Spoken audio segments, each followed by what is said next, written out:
He built the tallest building in the world and paid for it in cash $13.5 million. No loan, no mortgage, counted out like pocket change. And then the richest retailer on earth died because he was too afraid to see a dentist. That was just the beginning. His granddaughter inherited a fortune worth, in today's money, close to $1 billion. She married 7 times.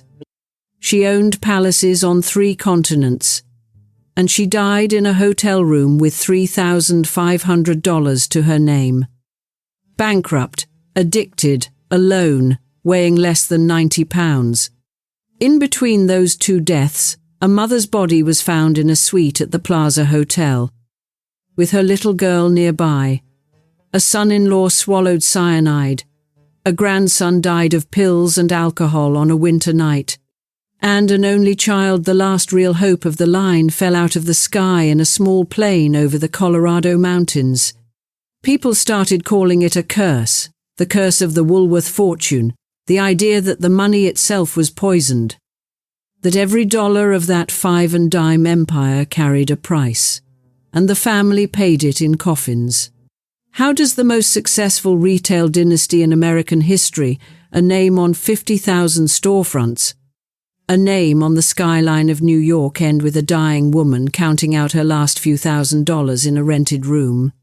His name was Frank Winfield Woolworth, and the empire he built on nickels and dimes would make his family unimaginably rich and then destroy almost every one of them. The truth behind the curse is darker than any ghost story. The man who would die the richest merchant in America started out as the worst salesman anyone had ever seen. Frank Winfield Woolworth was born on April 13, 1852, on a hardscrabble potato farm in upstate New York. The family had almost nothing. The work was brutal, the winters were long, and young Frank hated every minute of farm life. He wanted out of the dirt, out of the cold, out of the grinding poverty that defined his childhood.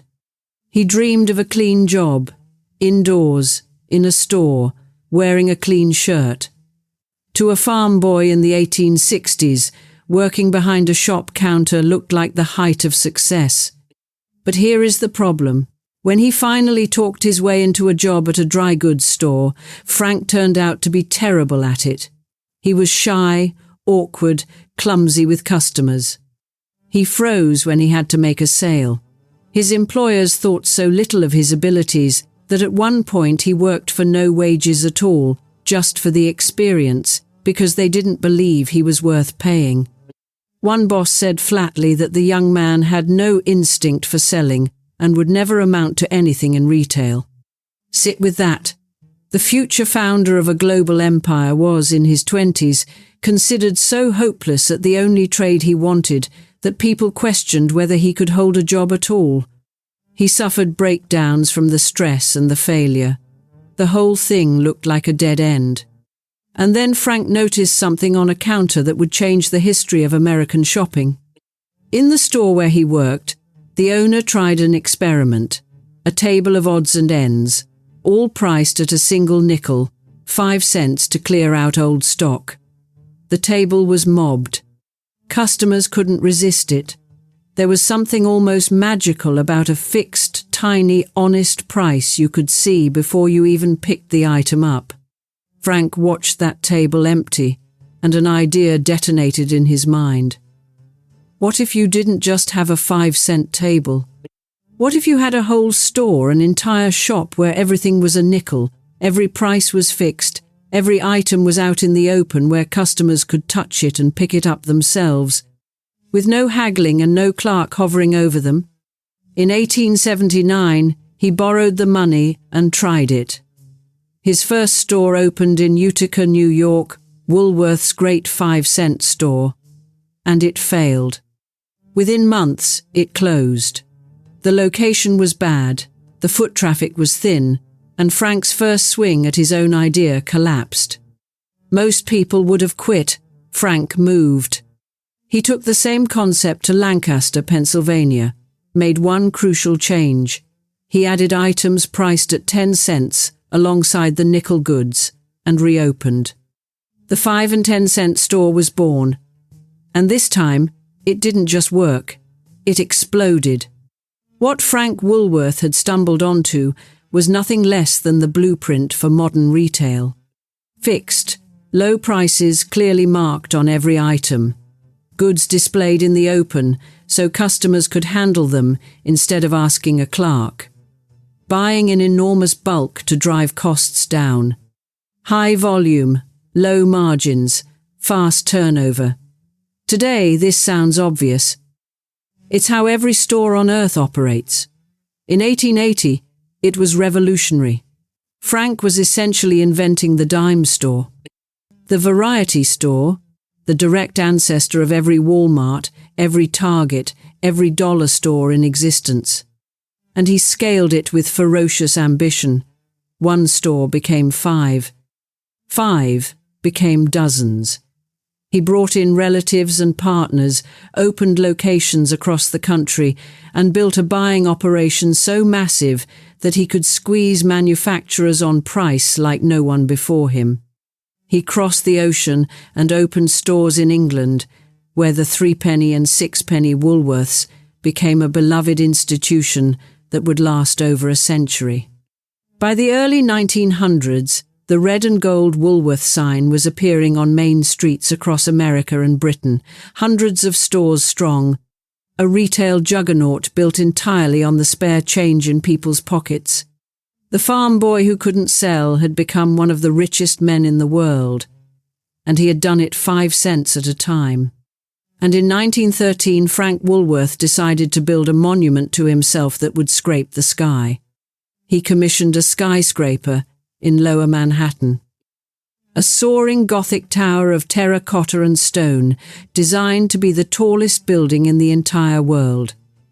It rose 792 feet over the city, 60 stories of ornamented splendor, a cathedral-like spire crowned with gargoyles and gold. People looked up at it and called it exactly that, the Cathedral of Commerce. It was the most magnificent building in America, and it would hold the title of world's tallest for nearly 2 decades. And here is the detail that tells you everything about Frank Woolworth's pride. He paid for the entire thing, all $13.5 million of it, a staggering fortune in 1913 in cash, no mortgage, no bank loan. He wrote a check, or near enough, for the tallest building on the planet, because he wanted the world to know that the nickel and dime king could afford the sky itself. The opening was a spectacle to match. On the evening of April 24, 1913, President Woodrow Wilson pressed a button in Washington, D.C., and 80,000 lights blazed to life across the Woolworth building all at once, illuminating Manhattan, announcing to the world that Frank Woolworth had arrived at the absolute summit. Picture him that night, the farm boy who hated the cold, the clerk no one would pay, the man whose first store failed. Standing at the foot of the tallest building in the world, a building with his name on it, lit up by the President of the United States, his fortune secure, his dynasty established, 3 daughters married into wealth, and a granddaughter on the way who would inherit it all. He had won, completely.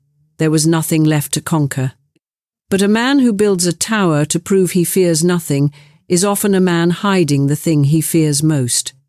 And Frank Woolworth had one terror that all his millions could not touch, a private, almost childish fear that he had carried since his hard farm childhood, and that he refused to confront, no matter how rich or powerful he became.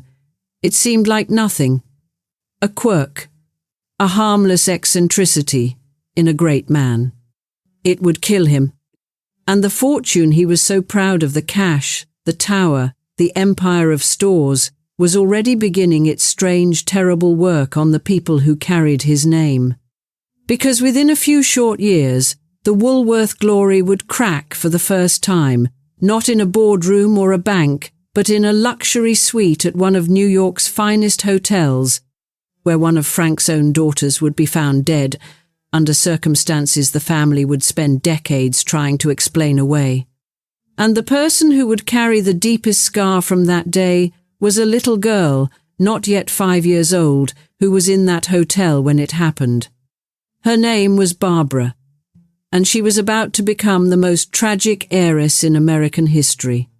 Before we reach the tragedy, you have to understand the family the fortune was about to land on, because the cracks were already hiding inside it. Frank Woolworth and his wife Jenny had 3 daughters, Helena, Edna, and Jessie. They were raised in wealth, married into more of it, and were positioned to carry the Woolworth name and money into the next century. On the surface, it was the perfect picture of dynastic success. A self-made tycoon, a devoted wife, 3 well-married daughters, grandchildren on the way. The American dream, complete. But underneath, the family was more fragile than the granite of Frank's tower. Jenny, his wife, the woman who had stood by him through the failures and the lean years, was slowly losing her mind. In her later years, she descended into a deep dementia, her memory and personality dissolving until she no longer recognized the world around her. The woman who had helped build the empire would end her life unable to comprehend that it existed. And the middle daughter, Edna, had made a marriage that looked golden and was rotting from the inside. Edna Woolworth had married a man named Franklin Laws Hutton, a wealthy, well-connected stockbroker, co-founder of a major Wall Street brokerage house. On paper, it was a brilliant match. Woolworth retail money joining Hutton finance money, 2 great fortunes intertwined. They had 1 daughter, born on November 14th, 1912, a little girl named Barbara. But the marriage was miserable. Franklin Hutton was a heavy drinker and a serial philanderer, openly unfaithful, cold, and neglectful. Edna, sensitive and increasingly unhappy, found herself trapped in a glittering cage. Rich beyond measure, married to a man who humiliated her, raising a small daughter in an atmosphere of luxury and quiet despair. The Woolworth money had bought her a beautiful life that was, behind closed doors, deeply lonely. This is the first appearance of the pattern that would define the entire curse. The fortune did not bring happiness. It bought beautiful prisons. It attracted the wrong kind of people drawn to the money rather than the person. And it isolated the family inside a world where nothing was ever quite real, where every relationship carried the silent question, do you want me or do you want the Woolworth millions? For Edna, that question had a devastating answer, and in the spring of 1917, she could not carry it any longer. What happened next is the first great tragedy of the Woolworth family, and the family spent years constructing a story to soften it. In early May of 1917, Edna Woolworth Hutton was found dead in a suite at the Plaza Hotel in New York City. She was 33 years old. The official explanation given to the press was that she had died of a chronic ear infection, a mastoid condition that had supposedly turned fatal. It was a respectable, tragic, medical cause of death, the kind a wealthy family could announce without shame. But almost no one who knew the circumstances believed it. The widely held understanding, then and now, is that Edna Woolworth took her own life, that the unhappy heiress, trapped in a humiliating marriage, ended it in that hotel suite, and that the powerful Woolworth and Hutton families used their money and influence to recast a suicide as a sudden illness to protect the family name from scandal. And here is the detail that turns tragedy into something that would haunt a child for the rest of her life.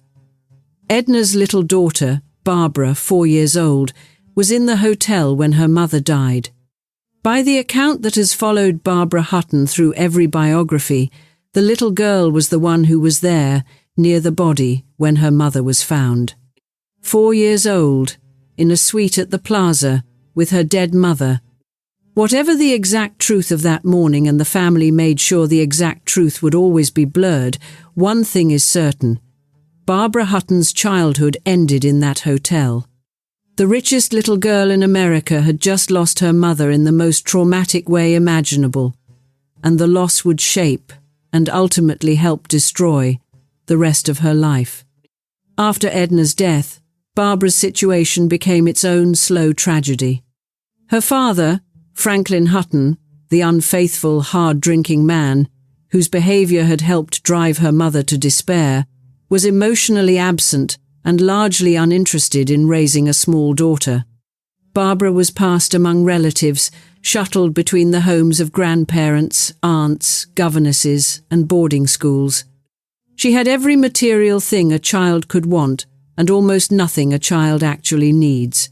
No stable home, no present parent, no real affection she could trust. She grew up rich and abandoned a combination that would prove poisonous. She was lonely, sensitive, and acutely aware that she was valued for what she would one day inherit rather than for who she was. The seeds of everything that came later, the desperate search for love, the disastrous marriages, the inability to believe anyone wanted her for herself, were planted in those motherless years, in the cold luxury of a childhood spent being handed from house to house. And then, just 2 years after Edna died in the Plaza, the founder himself was struck down in a way so ironic it almost defies belief. Remember the private fear we mentioned? The one terror all of Frank Woolworth's millions could not touch? It was the dentist. Frank Woolworth had a lifelong, almost phobic dread of dental work, rooted in the primitive, agonizing dentistry of his poor childhood. And, despite being one of the richest men in the world, with access to the finest doctors on earth, he refused. Flatly, stubbornly refused to have his teeth properly treated. In 1919, he developed a severe infection in his mouth, an abscessed tooth. Any modern intervention, even the intervention available in 1919, could likely have saved him. But Frank would not allow it. He let the infection fester. It spread. It turned septic, poisoning his blood.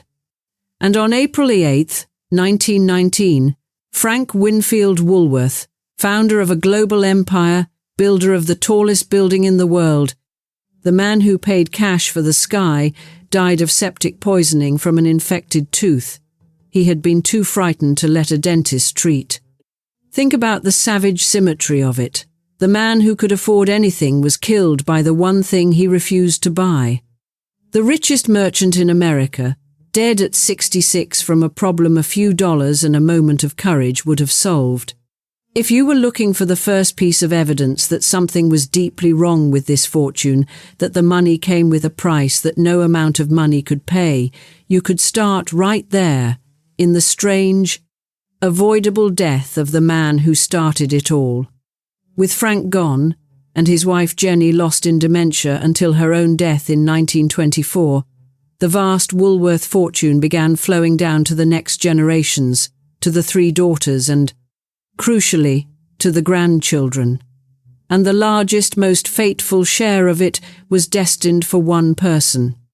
Barbara Hutton, the motherless little girl from the Plaza, was set to inherit a colossal portion of the Woolworth empire, tens of millions of dollars, a fortune that would, by the time she came of age, be worth on the order of $50 million, the equivalent of close to $1 billion in today's money.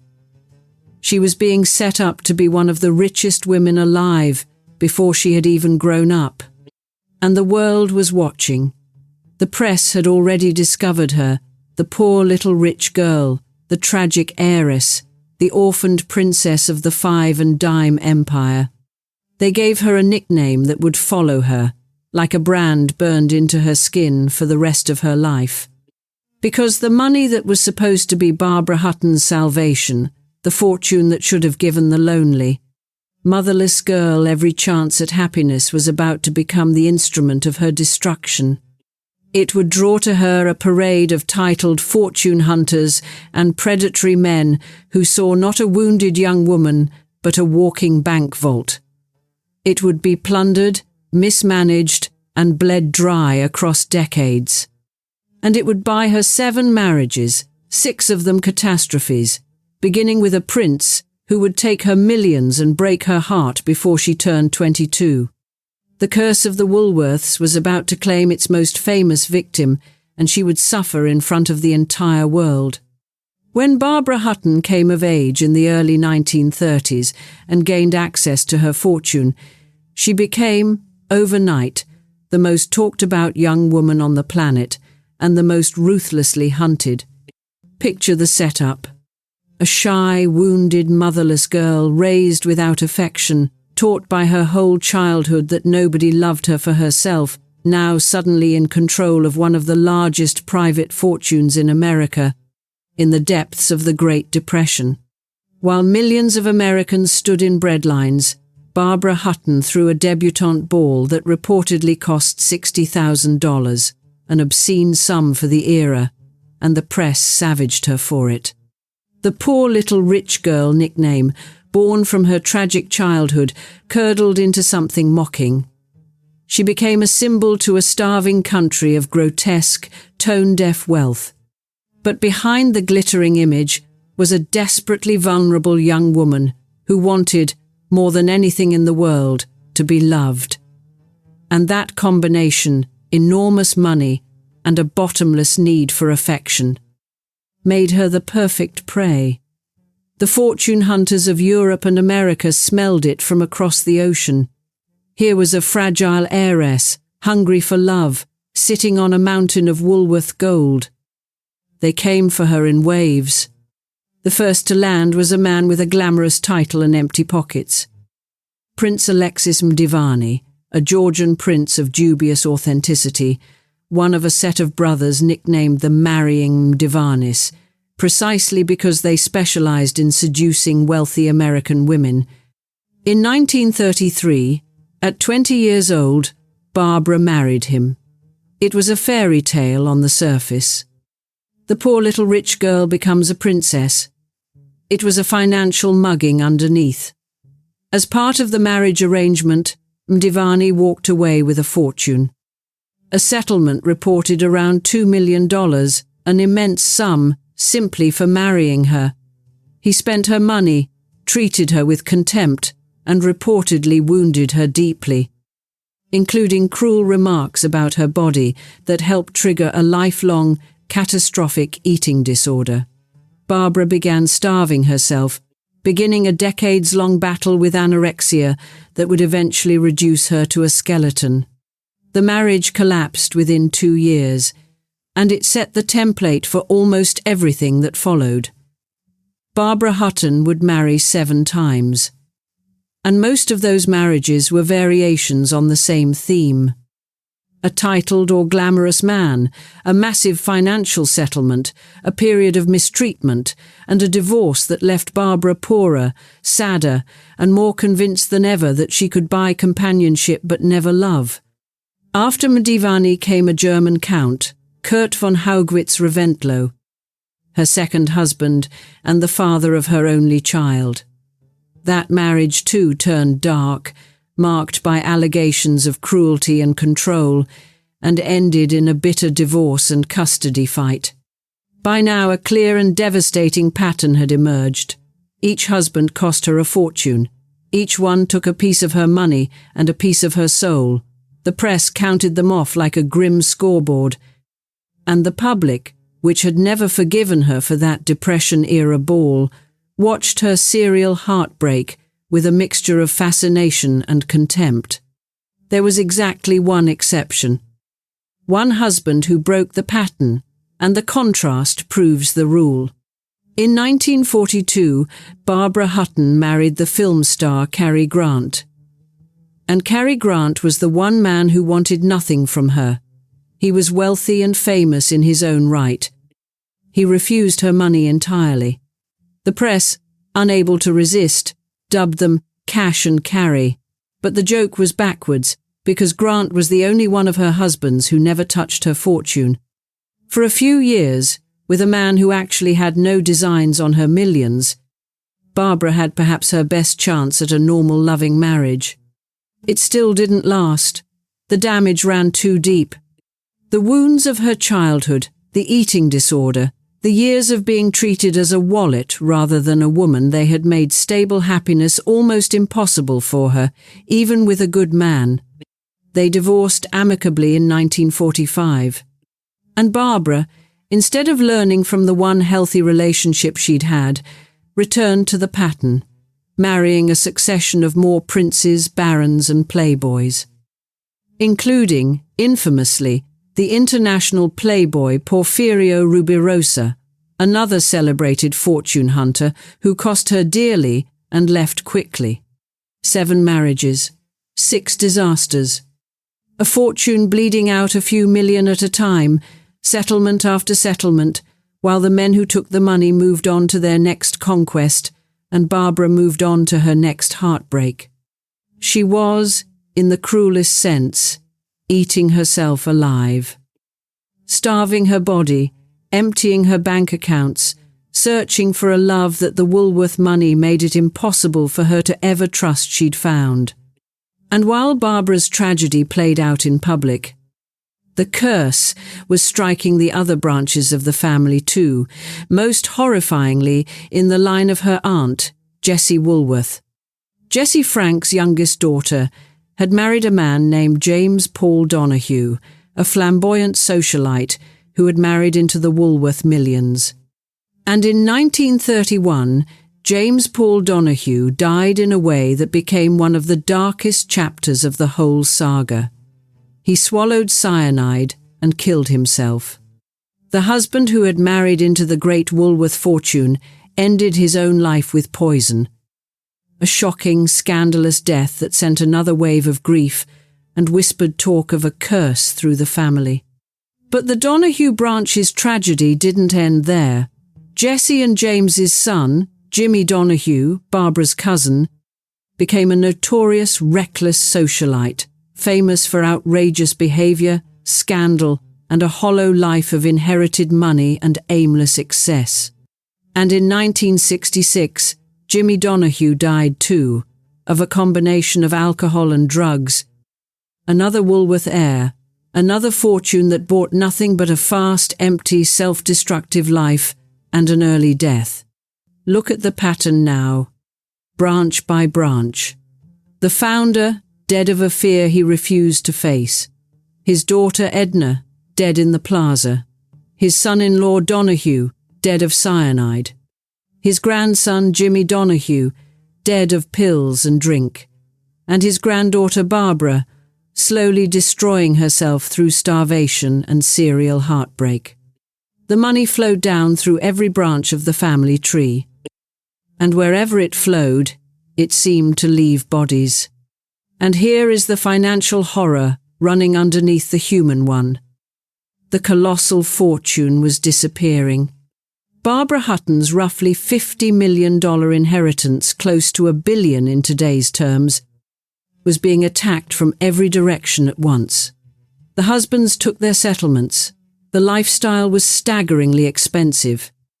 Palaces and mansions in Tangier, in Mexico, in London, in California, staffed by armies of servants, filled with priceless jewels and art.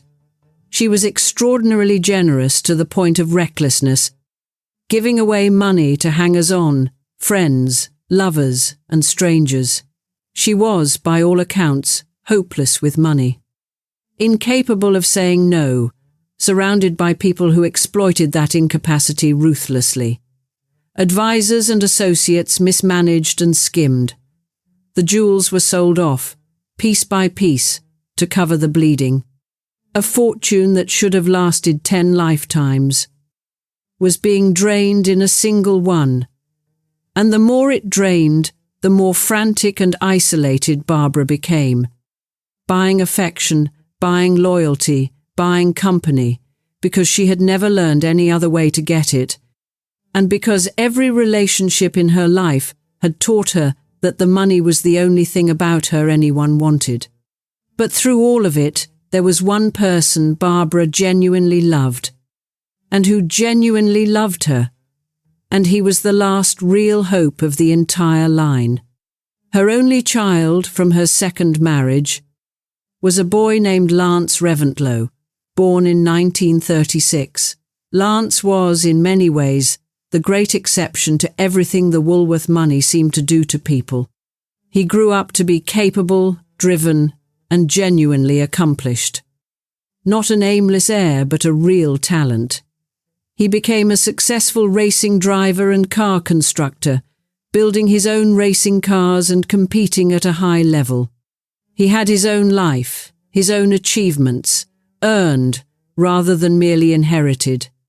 He was, for Barbara, the one good thing, the one relationship in her entire chaotic existence that was pure, the one person who loved her as a mother rather than a meal ticket. If the curse had a way out, an off-ramp, a chance for the Woolworth line to finally produce a happy, whole life, it was Lance. He had escaped the worst of the pattern. He had built something real. He represented the future, the redemption, the proof that the family could survive its own fortune. Which is exactly why the curse came for him.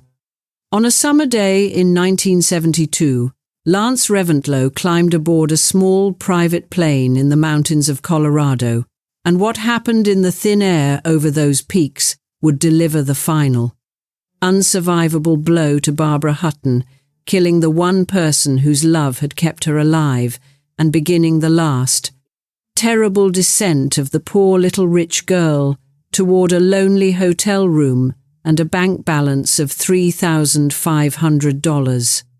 On July 24, 1972, Lance Reventlow was a passenger in a small private plane flying through the mountains near Aspen, Colorado.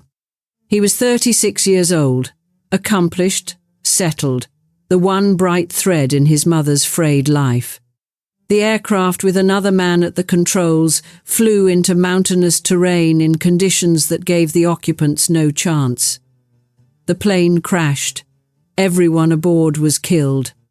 Lance Reventlow, Barbara Hutton's only child, the one person she loved without complication and who loved her back, was dead in an instant, scattered across a Colorado mountainside.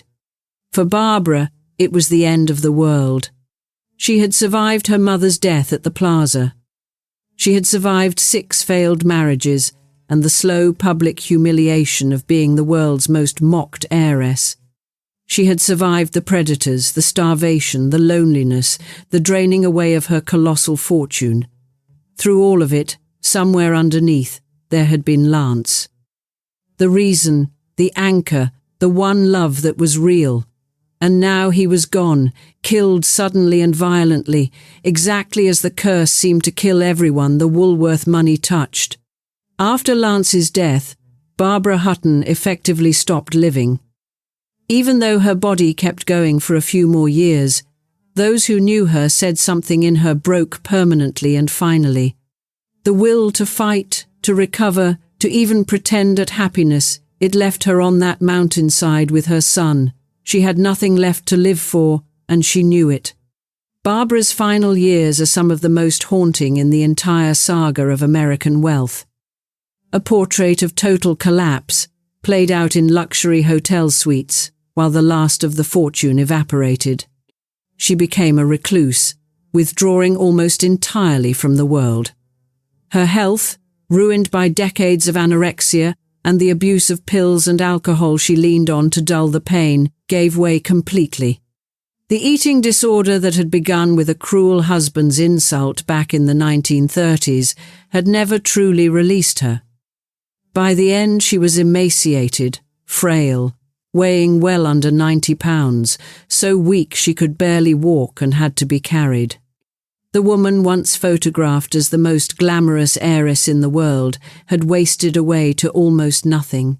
She spent her last years largely confined to a suite at the Beverly Wilshire Hotel in Los Angeles, surrounded by a small entourage of paid companions and servants, the last people in her life, and, by many accounts, people who continued to take from her even as she faded. The money that remained drained out to the very end. The jewels were almost all gone, sold off over the years to fund the lifestyle and the hangers-on. The palaces were gone. The fortune that had once been worth close to $1 billion in modern terms had dwindled to almost nothing. And here we arrive at the image that defines the entire Woolworth tragedy. The number that says everything. On May 11th, 1979, Barbara Hutton died in her suite at the Beverly Wilshire Hotel. The cause was heart failure, her body finally giving out after decades of starvation, addiction, and grief. She was 66 years old, the same age her grandfather Frank had been when he died. And when they tallied what was left of the great Woolworth fortune in her name, the figure was almost impossible to believe. Barbara Hutton, who had inherited tens of millions, who had been one of the richest women alive, whose fortune in today's money approached $1 billion, died with approximately $3,500 to her name. $3,500, from close to $1 billion. She had spent it, given it away, been robbed of it, married it away, and starved alongside it, until the granddaughter of the man who paid cash for the tallest building in the world died with less money than a middle-class family kept in a checking account. The poor little rich girl, the mocking nickname that had followed her since childhood, became, at the very end, literally true. She died poor. The fortune was gone, and so was she. Step back and look at the full sweep of it now, because this is the moment the curse stops looking like superstition and starts looking like something almost mathematical. Frank Woolworth built an empire on nickels and dimes and died of a tooth he was too afraid to fix. His wife Jenny lost her mind to dementia. His daughter Edna died in the Plaza, almost certainly by her own hand, with her 4-year-old nearby. His son-in-law Donahue swallowed cyanide. His grandson, Jimmy Donahue, died of drink and drugs. His granddaughter Barbara starved and married and grieved her way through $1 billion and died with $3,500. And his great-grandson Lance, the one genuine success, the one real hope, fell out of the sky at 36. Every generation, every branch, the money flowed down through all of them, and it seemed to bring ruin to nearly every life it touched. The fortune that was supposed to be the ultimate blessing proof of the American dream, reward for one man's genius and grit, functioned, across 4 generations, almost exactly like a curse. But was it really a curse?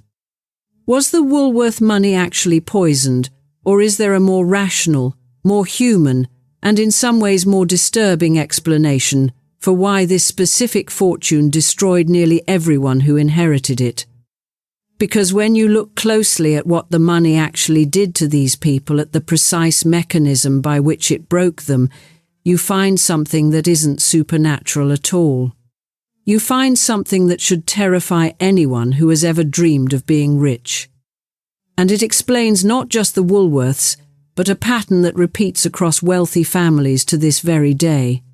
Here is the first cruel irony of the Woolworth legacy. The things Frank built outlived almost every human being who carried his name. The Woolworth building still stands in Lower Manhattan. That soaring Gothic Cathedral of Commerce, no longer the tallest in the world, but still one of the most beautiful skyscrapers ever raised, still bearing his name on the Skyline a century later. The man died of a rotten tooth. The tower he paid cash for is immortal. The company had a longer, sadder arc. For most of the 20th century, F.W. Woolworth was a retail titan.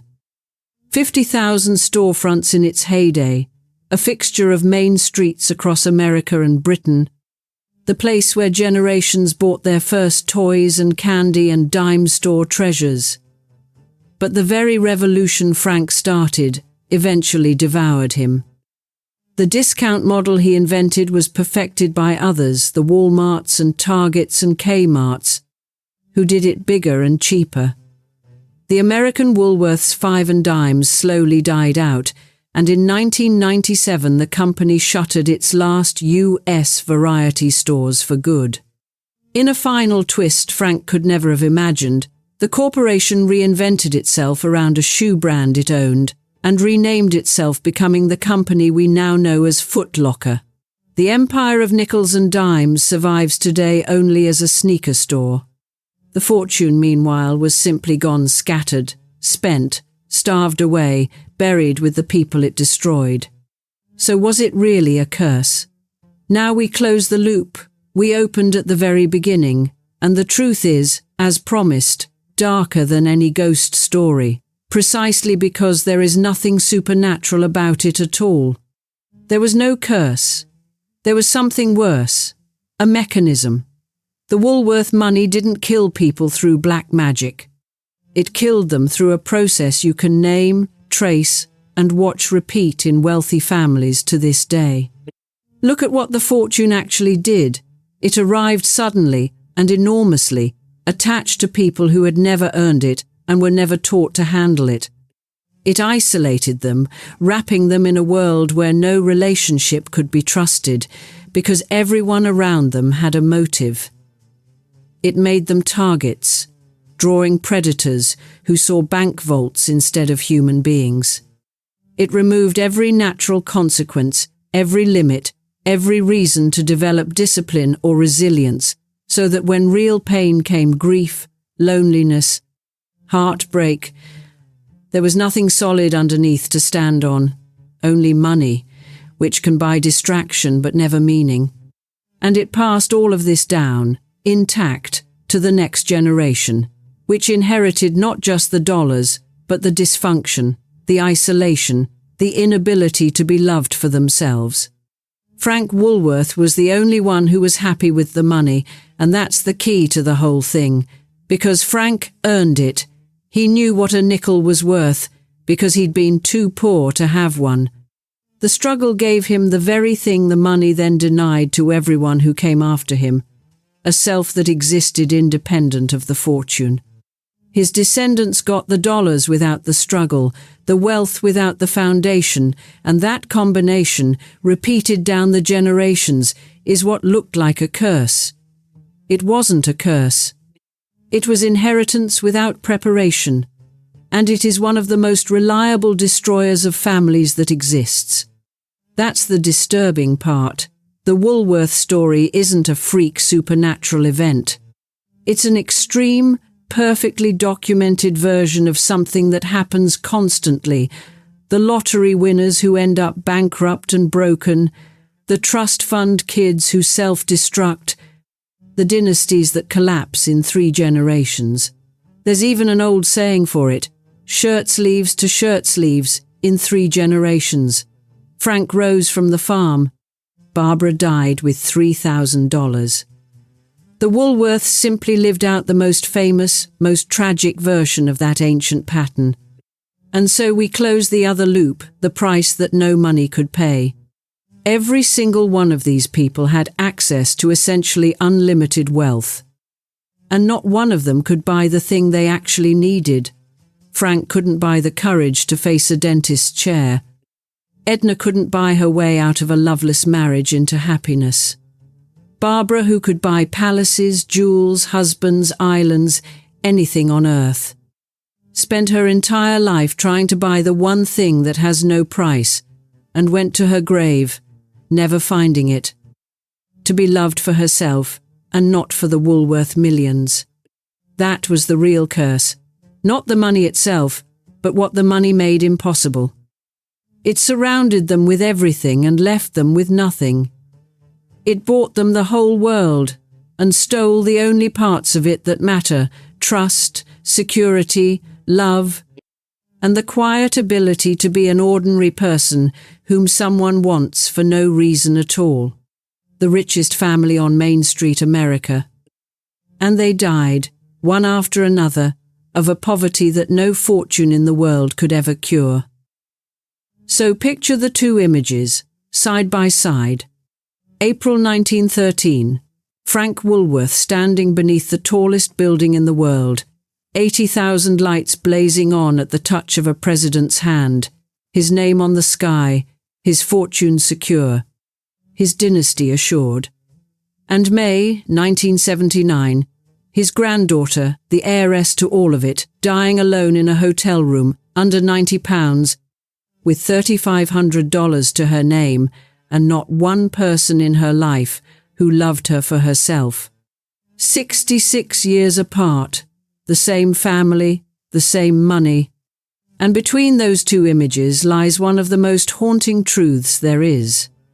That wealth, the thing we're all taught to chase, can be the very thing that destroys you, not by being taken away, but by being given all at once to people who were never prepared to carry it. The Woolworths weren't cursed by ghosts. They were cursed by their own fortune, by everything it attracted, everything it isolated them from, and everything it made impossible. And that's a curse that's still claiming victims today, in families you've read about in the news. So here's my question for you, and I genuinely want your answer below. Do you think the Woolworth fortune was truly a curse? Or did that money simply reveal what unlimited wealth does to people who never had to earn it? Tell me what you think. I read every comment. And if this story moved you, leave one number below 3,500 for the dollars Barbara Hutton had left at the end of it all. Let it stand for everything the money couldn't buy. If you want more true stories of the families behind the great fortunes, subscribe and watch the one I've linked right here next. Because behind every empire, there's a price someone had to pay. Thank you for watching.